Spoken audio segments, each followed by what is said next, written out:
પાટણથી ચંદન વાલમિયાના જય ગુરુદેવ જય માતાજી। ભગવાન સાથે જોડાવાનો એક સરળ માર્ગ પ્રાર્થના। આપણે આપણા આ શરીરને સારું સારું ખાવાનું આપીએ છીએ, પૌષ્ટિક સાત્વિક આહાર આપીએ છીએ, મનને સારું મનોરંજન આપીએ છીએ, સારા વિડિયા, સારું ફિલ્મ, બગીચામાં ફરવું, સારા પુસ્તકો વાંચવા, આપણે મનને પણ એનો ખોરાક આપીએ છીએ। પણ એક આત્મા ભૂખ્યો રહી જાય છે, અને આત્મા એ પરમાત્માનો અંશ છે। જ્યારે પ્રાર્થના કરવામાં આવે ત્યારે આત્મા એ પરમાત્મા સાથે કનેક્ટ થઈ જાય છે, જોડાઈ જાય છે, અને એને ખોરાક મળી જાય છે, તો એ પુષ્ટ બને છે।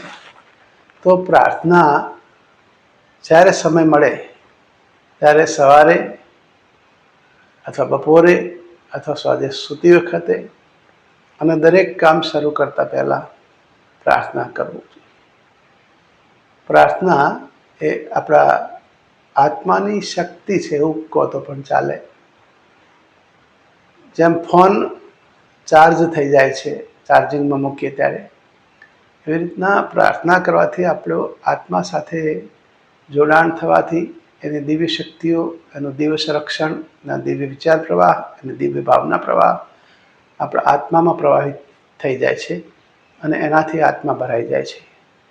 તો પ્રાર્થના રોજ કરવામાં આવે, પ્રાર્થના પોતાના માટે કરવામાં આવે, પ્રાર્થના પરિવારના માણસો માટે કરવામાં આવે, સંબંધી અને સગાઓ માટે કરવામાં આવે, દેશ અને દુનિયા માટે કરવામાં આવે, ગમે તે રીતે કરવામાં આવે, એ પ્રાર્થના એક આધ્યાત્મનું સશક્ત માધ્યમ છે। એના પર ઘણા બધા પ્રયોગો પણ થયા છે।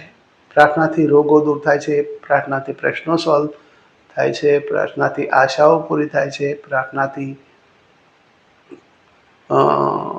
મનગમતું અને ઈચ્છિત કાર્ય થાય છે।